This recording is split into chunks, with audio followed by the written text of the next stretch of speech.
हमारा आज का टॉपिक है kinetic molecular theory of gases.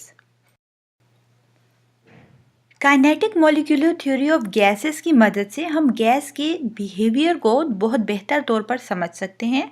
साथ ही गैस लॉज को एक्सप्लेन करने में kinetic molecular theory of gases ने बहुत मेजर रोल प्ले किया है। चलें इसे स्टडी करते हैं। Postulates, assumptions और main points of the kinetic molecular theory of gases. चलें बात करते हैं kinetic molecular theory of gases के फर्स्ट पॉइंट की कि गैस कंसिस्ट करती है बहुत स्मॉल पार्टिकल्स पे जो कि मॉलिक्यूल्स कहलाते हैं। याद रखें कि गैस के मॉलिक्यूल्स बहुत ज़्यादा छोटे होते हैं साइज में, यही इसका फर्स्ट पॉइंट है। सेकेंड पॉइंट है large empty spaces among the gas molecules, कि गैस के मॉलिक्यूल्स के दरमियान काफ़ी ज़्यादा डिस्टेंस मौजूद होता है। एम्प्टी स्पेसेस मींस कि डिस्टेंस, ठीक है। तो जो गैस के मॉलिक्यूल्स होते हैं, जैसे कि हम ऑलरेडी स्टडी कर चुके हैं कि वो साइज़ में बहुत ज़्यादा स्मॉल होते हैं, फर्स्ट पॉइंट हमने देखा। सेकेंड पॉइंट ये है कि ये जो गैस के मॉलिक्यूल्स होते हैं ये बहुत ज़्यादा डिस्टेंस पर होते हैं, एक दूसरे से बहुत ज़्यादा दूर दूर होते हैं। यही वजह है कि हमने यहाँ पर वर्ड यूज किया लार्ज एम्प्टी स्पेसेस, ठीक है, क्योंकि बहुत ज़्यादा दूर होने की वजह से इनके दरमियान स्पेस बहुत ज़्यादा होता है। तो हम कहते हैं कि गैस के मॉलिक्यूल्स के दरमियान लार्ज एम्प्टी स्पेसेस मौजूद होती हैं। Kinetic molecular theory of gases का थर्ड पॉइंट है volume of the gas molecule is negligible as compare to the total volume of the gas container, ठीक है। हम कहते हैं कि गैस के जो मॉलिक्यूल्स होते हैं उनका कोई वॉल्यूम नहीं होता, या हम उसे निगलेक्ट या इग्नोर करते हैं उसके वॉल्यूम को, एज कंपेयर टू किसके मुकाबले में, जिस कंटेनर में हम गैस डालते हैं उसके मुकाबले में। अब याद रखें यहाँ पर जो जिक्र किया गया है कि गैस का जो वॉल्यूम होता है हम वो इक्वल करते हैं ज़ीरो के, ठीक है। ये kinetic molecular theory of gases हमें बता रहा है। अब यहाँ पर हम गैस का जो वॉल्यूम होता है उसे क्यों इग्नोर कर रहे हैं या क्यों निगलेक्ट कर रहे हैं, तो आप देख सकते हैं जिस कंटेनर में हम गैस डालते हैं वो काफ़ी ज़्यादा बड़ा है, ठीक है। और गैस के मॉलिक्यूल्स में हमने फर्स्ट पॉइंट में क्या स्टडी किया कि गैस के मॉलिक्यूल्स बहुत ज़्यादा स्मॉल होते हैं साइज में। सेकंड पॉइंट हमने देखा कि एक दूसरे से काफ़ी ज़्यादा डिस्टेंस पर होते हैं। अब जब एक चीज़ काफ़ी ज़्यादा स्मॉल होगी और एक दूसरे से बहुत ज़्यादा डिस्टेंस पर होगी, ठीक है, तो हम क्या करते हैं कि बहुत छोटी चीज़ को हम इग्नोर करते हैं। यही वजह है कि कंटेनर का जो साइज़ है वो बहुत ज़्यादा बड़ा है और उसमें मौजूद गैस के मॉलिक्यूल्स बहुत ज़्यादा छोटे होने की वजह से हम उस कंटेनर का वॉल्यूम लेते हैं और गैस के मॉलिक्यूल्स का वॉल्यूम इग्नोर कर देते हैं। क्यों हम इग्नोर कर देते हैं? हम जानते हैं कि जब गैस को किसी भी कंटेनर में डाला जाता है तो वो गैस के मॉलिक्यूल्स उस कंटेनर की शेप के हिसाब से उसका वॉल्यूम ऑक्यूपाई कर लेते हैं। यही वजह है कि हम गैस के मॉलिक्यूल्स के वॉल्यूम को इग्नोर करते हैं और जो कंटेनर होता है या जिस चीज़ में उस गैस को डाला जाता है हम उसी के वॉल्यूम को total volume of a gas लेते हैं, ठीक है। तो यहाँ पर काइनेटिक मॉलिक्यूलर थ्योरी जो है गैसेस की हमें यही पॉइंट बता रहे हैं कि गैस के मॉलिक्यूल्स का जो वॉल्यूम होता है वो इग्नोर किया जाता है उस कंटेनर के वॉल्यूम के मुकाबले में। फोर्थ पॉइंट है कि गैस के मॉलिक्यूल्स जो होते हैं वो कांस्टेंट रैंडम मोशन में होते हैं, ठीक है। मींस वो कॉन्स्टेंटली मूव कर रहे होते हैं। क्यों, किस तरीके से वो मूव करते हैं? याद रखें कि ये जो गैस के मॉलिक्यूल्स होते हैं ये कॉन्स्टेंटली मूव करते हैं और ये एक दूसरे मॉलिक्यूल्स के साथ ये कोलाइड करते हैं, कोलिजन करते हैं, ठीक है। और साथ ही ये कंटेनर की वॉल्स के साथ भी कोलाइड करते हैं। तो हमारे पास ये जो गैस के मॉलिक्यूल्स के दरमियान रैंडम मोशन होती है उसकी टू रीजंस होती हैं। फर्स्ट ये है कि गैस के मॉलिक्यूल्स आपस में कोलाइड कर रहे हैं, टकरा रहे हैं। साथ ही ये गैस के मॉलिक्यूल्स जिस कंटेनर में डाले जाते हैं उसके साथ भी कोलिजन करते हैं। यही वजह है कि हम कहते हैं कि गैस के मॉलिक्यूल्स जो होते हैं वो कांस्टेंट रैंडम मोशन में होते हैं। नेक्स्ट पॉइंट है collision of the gas molecules is perfectly elastic, ठीक है। परफेक्टली इलास्टिक का मतलब क्या है कि हमारे पास, इसको हम डिस्कस करते हैं कि परफेक्टली इलास्टिक गैस के मॉलिक्यूल्स कैसे होते हैं। ऑलरेडी हम ये डिस्कस कर चुके हैं कि गैस के मॉलिक्यूल्स जो होते हैं वो क्या करते हैं, दूसरे गैस के मॉलिक्यूल्स के साथ भी कोलाइड कर रहे होते हैं और साथ ही वॉल्स ऑफ द कंटेनर के साथ भी कोलिजन कर रहे होते हैं, ठीक है।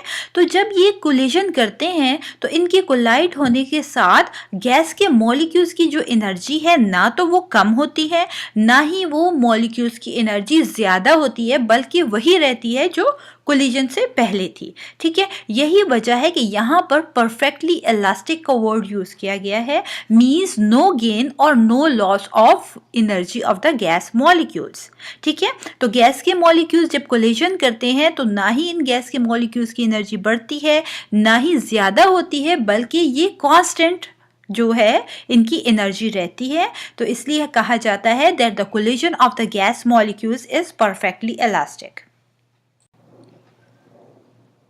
Gas molecules are non-interacting. No attraction or repulsion forces among the gas molecules. जैसे कि आप देख सकते हैं यहाँ पर हमारे पास 2 गैस के मॉलिक्यूल्स मैंने बताए हैं। अब ये गैस के मॉलिक्यूल्स में के दरमियान कहा जाता है इनके दरमियान कोई फोर्स ऑफ अट्रैक्शन या रिपल्शन मौजूद नहीं होती। क्यों इनके दरमियान कोई फोर्स ऑफ अट्रैक्शन या रिपल्शन मौजूद नहीं होती, या क्यों हमने वर्ड यूज़ किया है that the gas molecules are non interacting. Non interacting means इनके दरमियान कोई फोर्सेस मौजूद नहीं है, ठीक है। तो अब ये गैस के मॉलिक्यूल्स में ये रीज़न क्या है कि ये कोई फोर्सेस यहाँ मौजूद नहीं है। रिमेंबर करें दोबारा से कि आप के पास गैस के मॉलिक्यूल्स, फर्स्ट थिंग कि उनका साइज बहुत ज़्यादा स्मॉल होता है। फर्स्ट पॉइंट हमने यही स्टडी किया kinetic molecular theory of gases में कि गैस के मॉलिक्यूल्स का साइज बहुत ज़्यादा छोटा होता है। सेकेंड पॉइंट हमने कहा कि गैस के मॉलिक्यूल्स जो होते हैं एक दूसरे से काफ़ी ज़्यादा डिस्टेंस पर होते हैं, इनके दरमियान लार्ज एम्प्टी स्पेसेस मौजूद होते हैं, ठीक है। तो जब कोई चीज़ बहुत छोटी होती है और बहुत ज़्यादा डिस्टेंस पे मौजूद होती है तो क्या होता है, एज अ रिजल्ट उनके दरमियान कोई फोर्सेस मौजूद नहीं होती। यही गैस के मॉलिक्यूल्स के साथ भी हो रहा है, क्योंकि गैस के मॉलिक्यूल्स का साइज बहुत ज़्यादा छोटा होता है और ये एक दूसरे से काफ़ी ज़्यादा डिस्टेंस पर मौजूद होते हैं। यही वजह है कि गैस के मॉलिक्यूल्स के दरमियान ना तो फोर्स ऑफ अट्रैक्शन मौजूद होती है, ना ही फोर्स ऑफ रिपल्शन मौजूद होती है। इसलिए कहा जाता है that the gas molecules are non interacting. Next point है average kinetic energy of the gas molecules is directly proportional to the absolute temperature, ठीक है। यहाँ पर जैसे ही हम टेम्परेचर को बढ़ाएंगे तो काइनेटिक एनर्जी गैस के मॉलिक्यूल्स की इंक्रीज हो जाएगी। याद रखें कि टेम्परेचर और काइनेटिक एनर्जी जो होती है वो डायरेक्टली प्रोपोर्शनल होती है एक दूसरे की, और जब कोई चीज़ डायरेक्टली प्रोपोर्शनल 2 वेरिएबल्स होंगे तो मीन्स जब हम एक वेरिएबल को इंक्रीज करेंगे डेफिनेटली सेकेंड वेरिएबल ऑटोमेटिकली वो भी इंक्रीज होगा। अगर एक वेरिएबल को डिक्रीज करेंगे तो सेकेंड वेरिएबल भी डिक्रीज होगा डायरेक्ट प्रोपोर्शनैलिटी के केस में। यहाँ पर हम देखते हैं कि जैसे ही हमने टेम्परेचर को डिक्रीज किया, आप फर्स्ट डायग्राम में देख सकते हैं, तो गैस के मॉलिक्यूल्स की एवरेज काइनेटिक एनर्जी डिक्रीज हो गई। एज अ रिजल्ट ये गैस के मॉलिक्यूल्स एक दूसरे के करीब करीब आ गए, ठीक है। सेकेंड डायग्राम में आप देखें कि अब हमने टेम्परेचर को इंक्रीज किया है। जैसे ही टेम्परेचर को इंक्रीज किया तो गैस के मॉलिक्यूल्स की एवरेज काइनेटिक एनर्जी इंक्रीज हो गई, जिसकी वजह से वो तेज़ी से मूव करने लगी और गैस के मॉलिक्यूल्स एक दूसरे से दूर दूर चले गए, ठीक है। तो यहाँ पर ये पॉइंट हमें बताता है कि जैसे टेम्परेचर को इंक्रीज करेंगे तो काइनेटिक एनर्जी मॉलिक्यूल्स की इंक्रीज हो जाएगी, और जैसे ही टेम्परेचर डिक्रीज होगा तो गैस के मॉलिक्यूल्स की एवरेज काइनेटिक एनर्जी भी डिक्रीज हो जाएगी। Means that the temperature is directly proportional to the average kinetic energy of the gas molecules. No effect of the gravity on the gas molecules. आप देख सकते हैं कि गैस के मॉलिक्यूल्स पर इस डायग्राम में कोई इफेक्ट नहीं हो रहा, ठीक है। अब क्या होता है कि गैस के मॉलिक्यूल्स जो हैं, आप देख रहे हैं कि ये गैस का मॉलिक्यूल है जो कि हवा में लहरा रहा है और नीचे ज़मीन पर नहीं गिर रहा। रीज़न क्या है? नॉर्मली जब हम एक्सपीरियंस करते हैं, अगर आप बॉल को ऊपर की तरफ थ्रो करते हैं तो देखते हैं कि वो वापस ज़मीन पर आता है।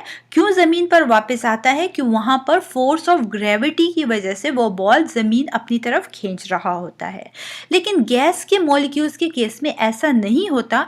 गैस के मॉलिक्यूल्स को जैसे कि आप देख सकते हैं कि वो हवा में लहरा रहा है, लेकिन वो ज़मीन की तरफ नीचे नहीं आ रहा।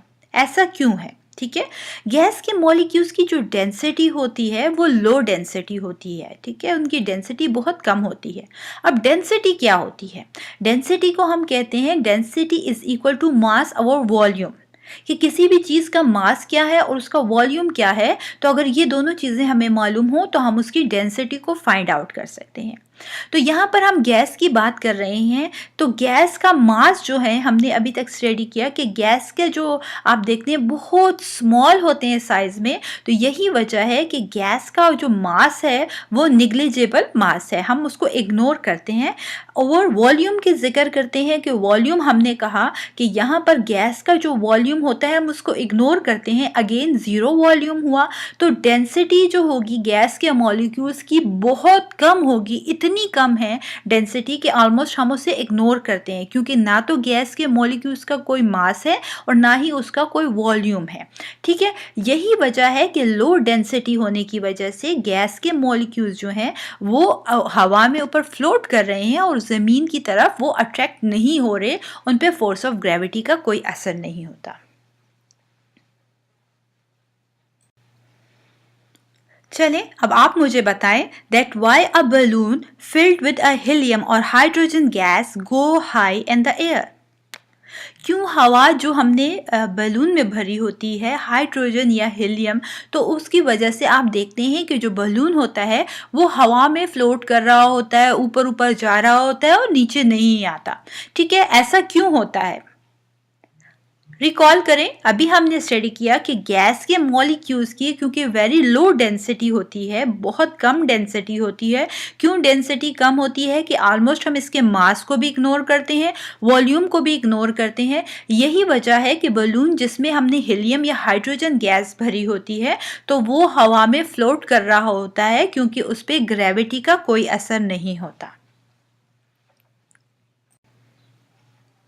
इस वीडियो में हमने डिस्कस किया kinetic molecular theory of gases के मेन पोस्टुलेट्स को एग्जांपल्स के साथ। ठीक है, पहला पॉइंट क्या है कि गैस के मॉलिक्यूल्स का साइज बहुत ज़्यादा स्मॉल होता है। सेकंड ये कि गैस के मॉलिक्यूल्स के दरमियान बहुत ज़्यादा एम्प्टी स्पेसेस मौजूद होती हैं, एक दूसरे से वो काफ़ी ज़्यादा डिस्टेंस पर होते हैं। थर्ड हमने ये देखा कि गैस के मॉलिक्यूल्स जो होते हैं वो कांस्टेंट रैंडम मोशन में होते हैं। वो मोशन की वजह से होने की वजह से क्या होता है कि वो या तो कोलिजन करते हैं दूसरे गैस के मॉलिक्यूल्स के साथ और या वॉल्स ऑफ कंटेनर के साथ कोलिजन करते हैं।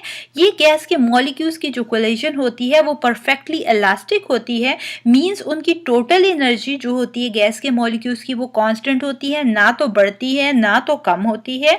इसके अलावा हमने स्टडी किया कि गैस के मॉलिक्यूल्स का जो वॉल्यूम होता है हम उसे इग्नोर करते हैं as compare to the total volume of the container के मुकाबले में।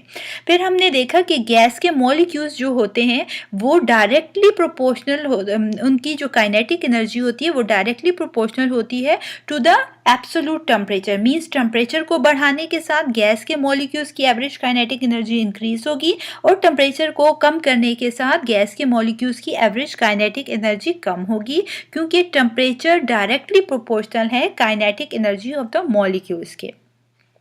साथ ही हमने ये भी देखा कि गैस के मॉलिक्यूल्स के दरमियान कोई फोर्स ऑफ अट्रैक्शन या रिपल्शन मौजूद नहीं होती।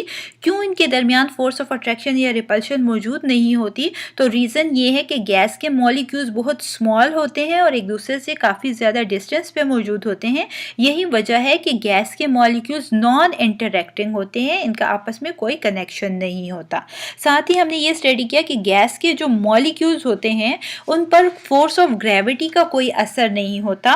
क्यों फोर्स ऑफ ग्रेविटी का कोई असर नहीं होता? क्योंकि ये लो डेंसिटी होती है गैस के मॉलिक्यूल्स की। यही वजह होती है कि ये हवा में फ्लोट करते रहते हैं और इन पर डेंसिटी का कोई इफेक्ट नहीं होता। अगर ये वीडियो आपके लिए वाकई में फायदेमंद साबित हुई हो तो प्लीज इस वीडियो को लाइक जरूर कीजिएगा और सब्सक्राइब कीजिए मेरे चैनल डिजिटल केमिस्ट्री को। याद रखिए बेल आइकन को प्रेस करना मत भूलिएगा ताकि आपको मेरी आने वाली हर वीडियो की इंफॉर्मेशन मिलती रहे।